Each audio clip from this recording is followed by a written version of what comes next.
Well, I guess you know what this bumper is for.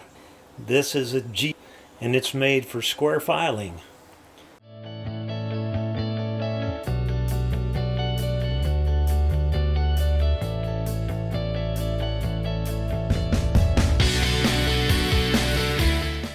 Tim Ard here. Wanted to go over a little bit of Tim's tips. I had a couple questions from a couple guys up around Chicago last week talking about the square grind or chisel bit filing as we used to call it. And I wanted to kind of set up, because a lot of people haven't used this particular position, but if you have a longer bar, it actually makes it easier.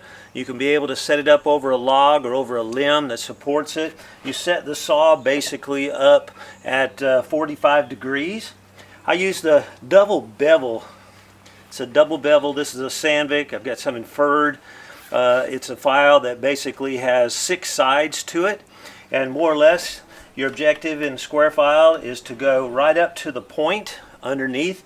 And so this double bevel sets the chisel angle, the side angle, and up to the point, all in one stroke. The file is placed in 3 45-degree positions: down, over, and turn the file to fit the channel directly to the point. It also makes it nice because then you can set the depth gauges with this particular file.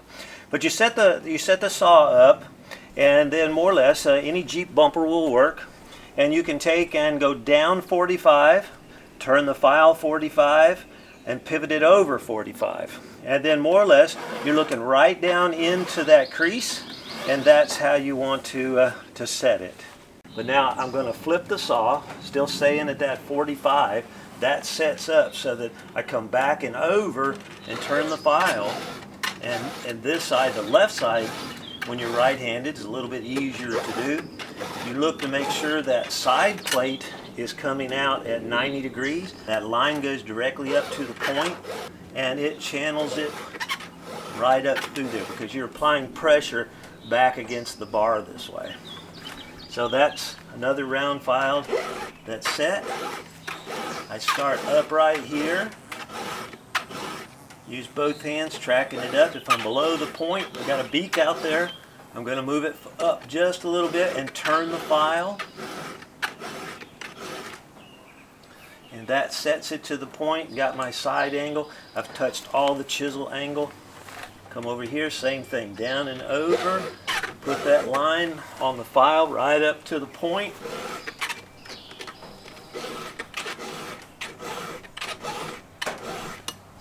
And that a little bit more.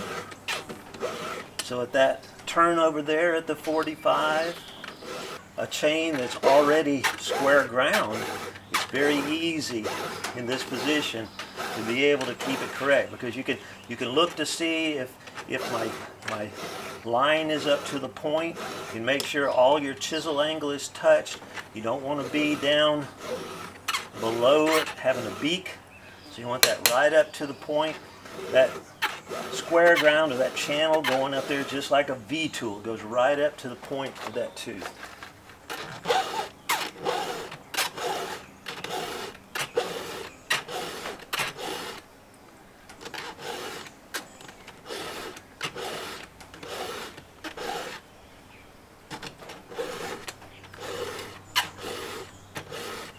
Easy to see. If you've got a longer bar, you can be halfway down here as it's supported up on. You can set it up on a chair, a vertical log, a horizontal log, a limb, however you want to support it. A Jeep bumper. If you've got a tailgate that's lower on your truck, you can use it. That sets everything up. Those 345s. A little bit below on that one, so I need to turn over to the left just a little, correct it right up to the point. And once you get that set, a little high on that one.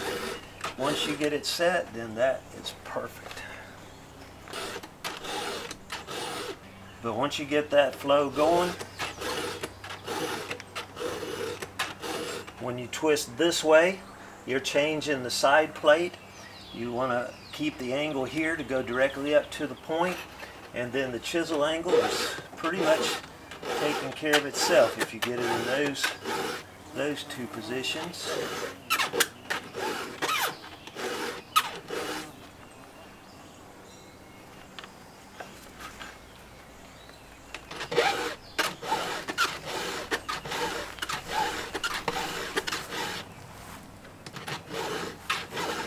So if I'm getting a little bit of a hook, I can roll this back just a little bit because I'm changing that flat surface on the file. And so that first corner of it is cutting it line up to the point, and then the flat is what you want to twist to get your 90 degrees on the side.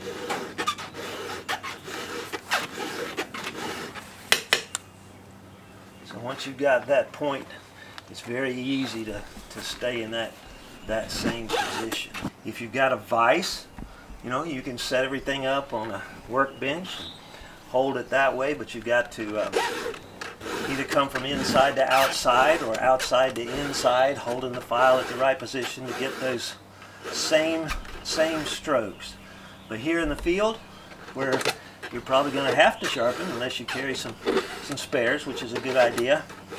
But if you're in the field, this gives you an option to be able to set everything up, be able to sharpen it, go around pretty fast,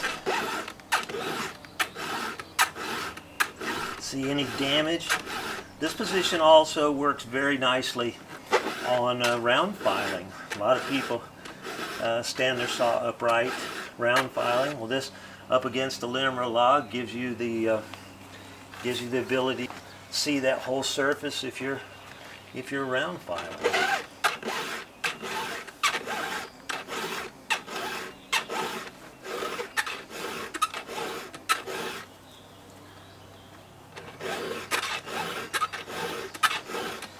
Once you've converted the tooth over, like I say, it's very easy to be able to keep it in the right position.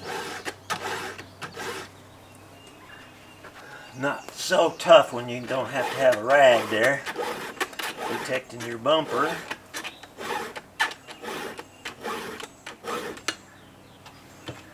But it works. So I've gone all the way around that left side. Come back over here and finish. Once you get in the right position, it's just a flow. The Oregon 72 LGX, and so this is a pretty common round ground chain, but it's basically the same tooth as you would find in the CK, Oregon CK, Stihl's 33 to 36 RS. Same basic tooth, round file. And so once you have the chisel bit file, the square file, very easy to be able to convert it over. Gotta keep the right angles though. You get out of position a little bit, it'll make a difference.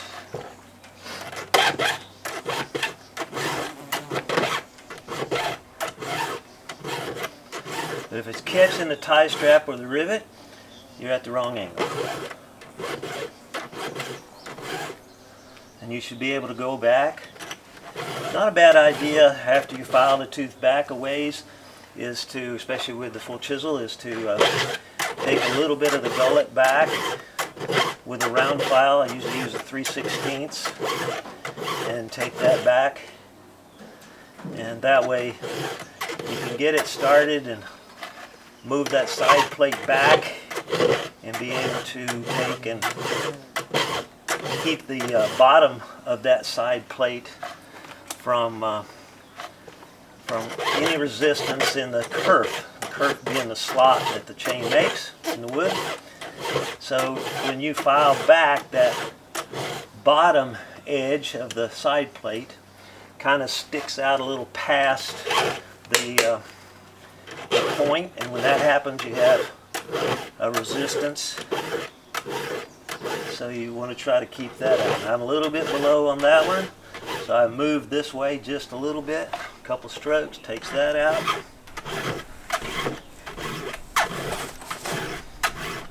I could generally get the whole chain life, even if converting is pretty close, but especially if you're using a original square ground, it's very easy to be able to make it whole life of the chain.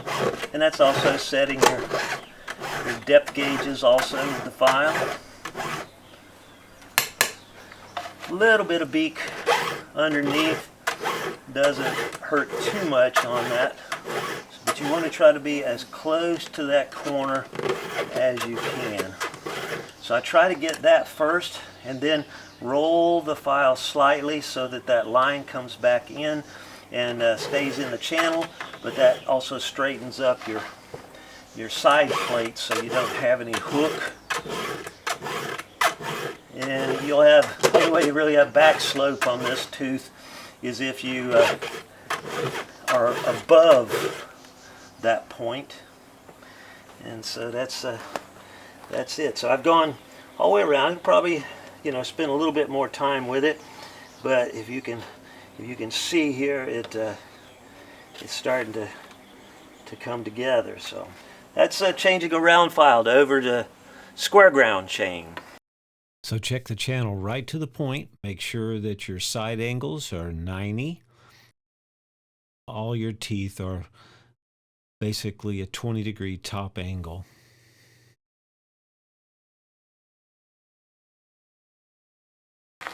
Depth gauges, you can utilize the same file.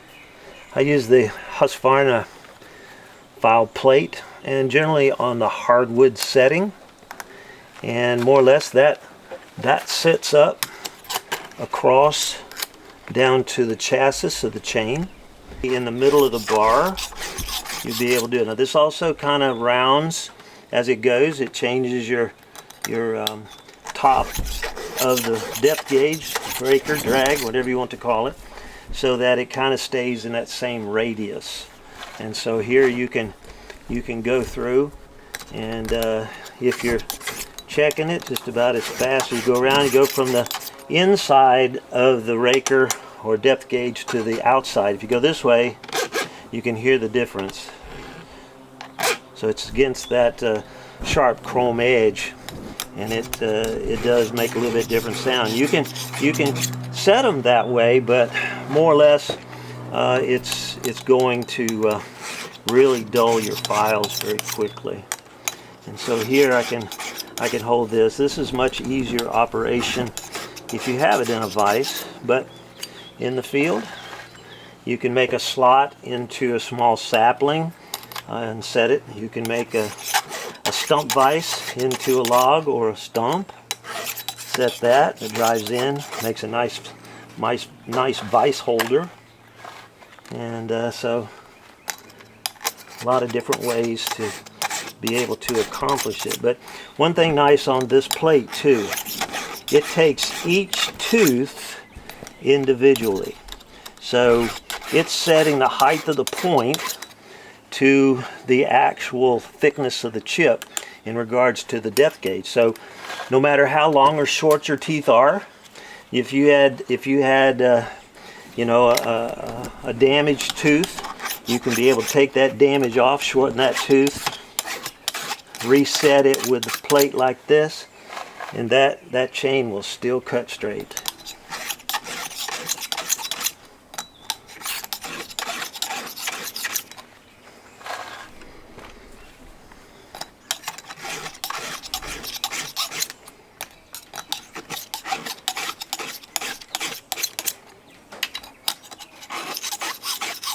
Any place on the top of the bar works pretty good, but up near the end, you don't want to be up here close to the tip when you're setting the depth gauges, because it just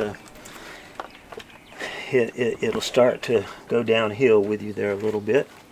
So here I can take on the let's see, what did I have here? I had the right side cutters.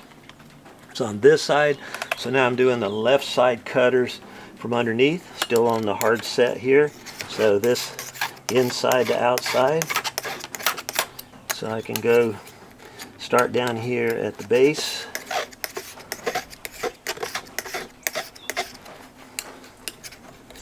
And so that goes down to the chassis of the chain, come across. And I used this chain for demonstration past week. I don't think I really worked on the other side much, so this side the teeth are a little longer than the other side.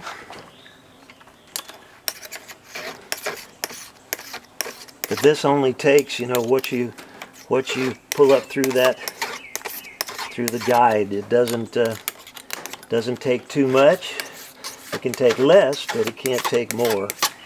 And so that's a pretty neat thing to think about.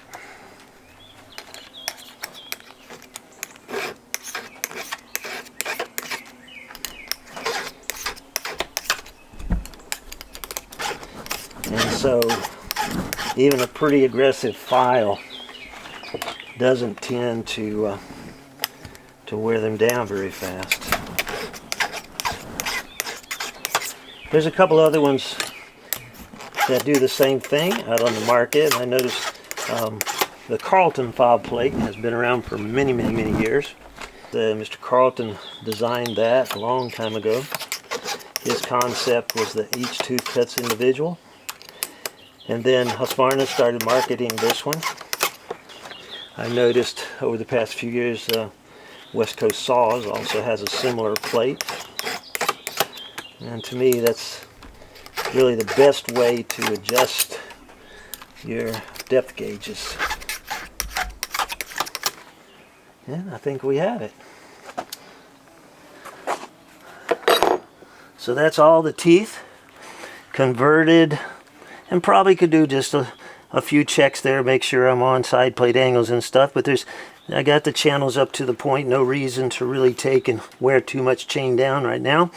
Go cut for a while and then re-sharpen. And now it's very easy to go back in, sharpen the teeth back. Hope you enjoy this Tim's tips.